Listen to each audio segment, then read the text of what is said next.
Hello my dear students, आज हम शुरू करते हैं पीयूसी सेकेंड ईयर की और एक पोम जिसका नाम है व्हेन यू आर ओल्ड। ये पोएम डब्ल्यू बी ईट्स ने लिखी है जब वो तकरीबन कुछ 26 या 27 साल के थे। ये पोम डब्ल्यू बी ईट्स के लाइफ से बहुत रिलेटेड है, ये उनसे बहुत करीब है पोम, क्योंकि ये पोम उन्होंने अपनी लेडी लव मॉड गॉन के लिए लिखी है। मॉड गॉन एक आयरिश लड़की थी जो कि एक सोशल एक्टिविस्ट थी और आयरिश पॉलिटिक्स पार्टी में थी।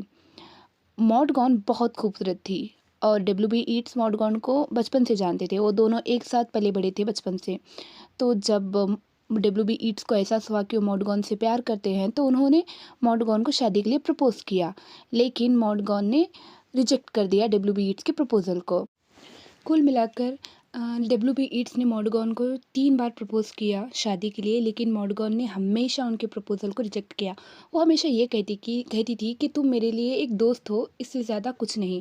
फिर थोड़े दिनों के बाद मॉडगॉन ने किसी और से शादी कर ली। जब डब्ल्यू बी ईट्स को इस शादी के बारे में पता चला तो उनका दिल बहुत बुरी तरीके से टूट गया। मॉडगॉन की शादी कुछ बरसों तक चली, जिससे उन्हें उनकी एक बेटी हुई। उसके बाद मॉडगॉन का डाइवोर्स हो गया। डाइवोर्स के बाद मॉडगॉन अपनी बेटी को लेकर अपने बाप के घर चली आई। जब वो अपने बाप के घर चली आई तो फिर से डब्ल्यू बी ईट्स के साथ मिलना जुलना शुरू हो गया।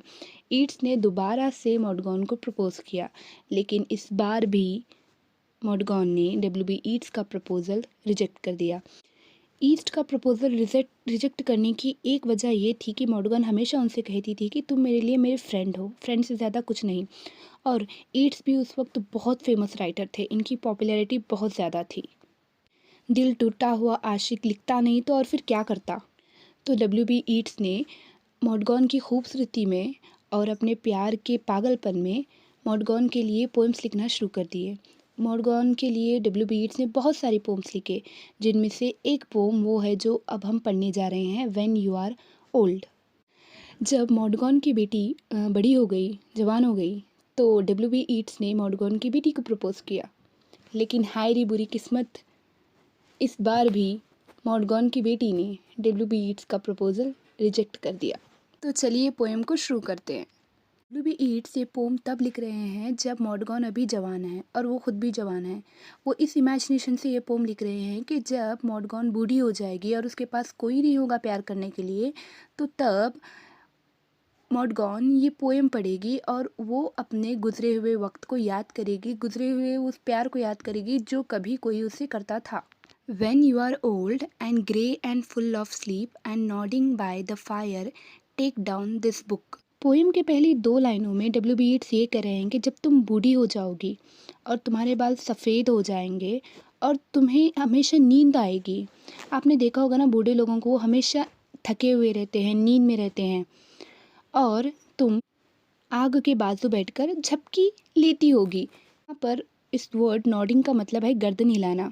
जब हम बिना किसी सहारे के सोते हैं, बैठे बैठे सोते हैं, तो अक्सर हमारी गर्दन हमारे कंधे तक जाती है और फिर हम अचानक से बिचक कर उड़ जाते हैं। इस तरह जब तुम भी बूढ़ी हो जाओगी और आग के बाजू बैठकर ऐसे ही झपकियाँ लेती रहोगी, तब तुम क्या करोगी, इस बुक को लोगी जो मैं अब लिख रहा हूँ और इस बुक को खोल कर पढ़ोगी। And slowly read and dream of the soft look your eyes had once and of their shadows deep.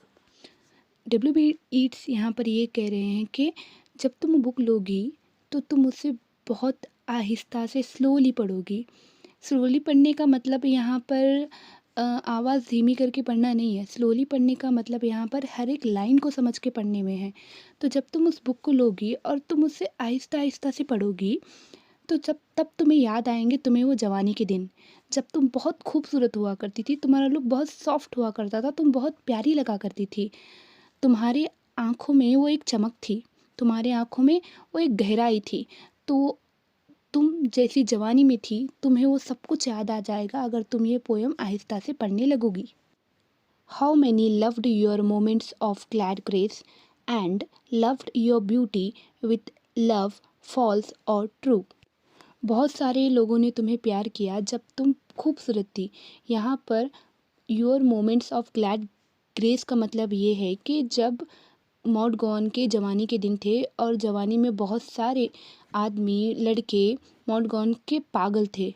तो डब्ल्यू.बी. ईट्स यहाँ पर उस वक़्त की बात कर रहे हैं। जवानी का एक वक़्त ऐसा होता है जब एक इंसान के पास ताकत होती है किसी को भी अपने तरफ अट्रैक्ट करने की। एक ग्रेस ही अलग होता है जो कि बूढ़ों के पास नहीं होता। तो यहाँ पर मोमेंट ऑफ ग्लैड ग्रेस मतलब मॉड गॉन की जवानी के दिन, जब वो बहुत खूबसूरत थी और उसके आजू-बाजू बहुत सारे लड़के घुमा करते थे।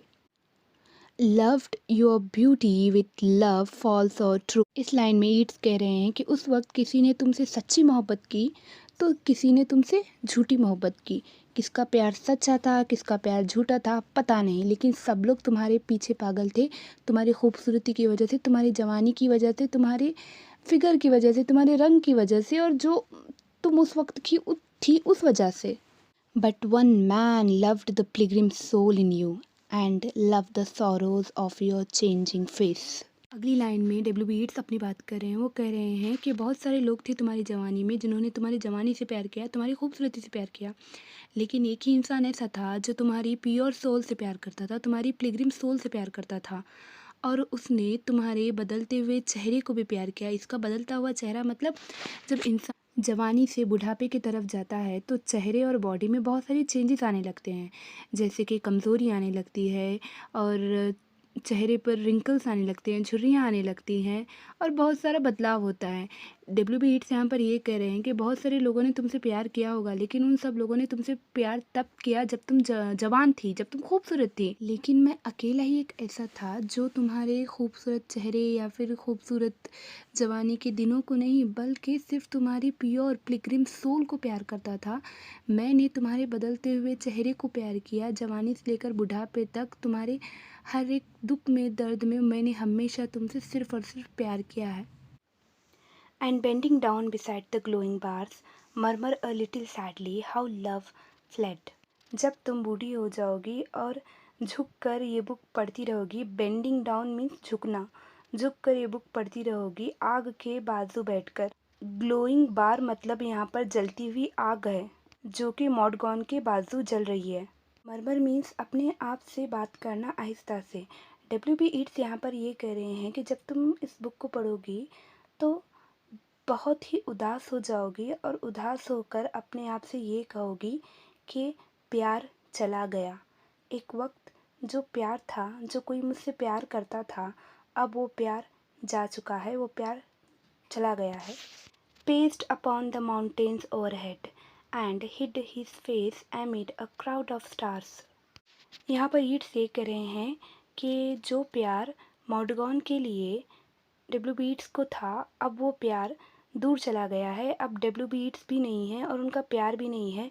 उनका प्यार कहीं बादलों के पार, कहीं पहाड़ों के ऊपर से कहीं चला गया है और जाकर आसमान में छुप गया है। अब ना तो ईट्स जिंदा है और ना तो उनका प्यार।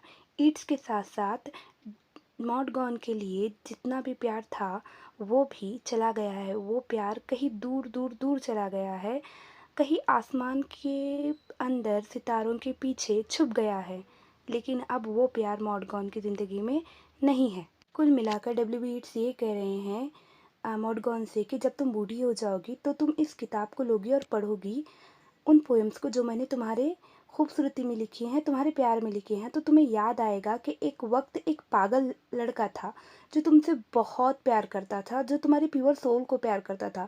भले ही सारी दुनिया के लोग तुम्हारी खूबसूरती को, तुम्हारी बॉडी को, तुम्हारी ग्रेस को, तुम्हारी पॉपुलैरिटी को पसंद करते थे, लेकिन एक ही ऐसा लड़का था जो तुम्हारे प्योर सोल को पसंद करता था। लेकिन तुमने अपनी जवानी में उसका प्रपोजल एक्सेप्ट नहीं किया और कभी तुम्हें उसके प्यार का एहसास भी नहीं हुआ। आज तुम बूढ़ी हो चुकी हो और वो लड़का जो तुमसे प्यार करता था वो नहीं है और ना तो उसका प्यार है, तो तुम्हें एक दिन इस बात का ज़रूर एहसास होगा। आज तुम जवान हो और तुम्हारे पास बहुत सारे लोग हैं प्यार करने वाले, लेकिन जब तुम बूढ़ी हो जाओगी और इस बुक को पढ़ोगी ना, तब तुम्हें एहसास होगा कि मेरा प्यार सच्चा था और मैं तुमसे कितना प्यार करता था। लेकिन तब तक बहुत देर हो चुकी होगी और मैं ऑलरेडी मर चुका हूँगा और मेरा प्यार भी तुम्हारे लिए ऑलरेडी मर चुका होगा, लेकिन तुम्हें उस वक्त ज़रूर अफसोस होगा।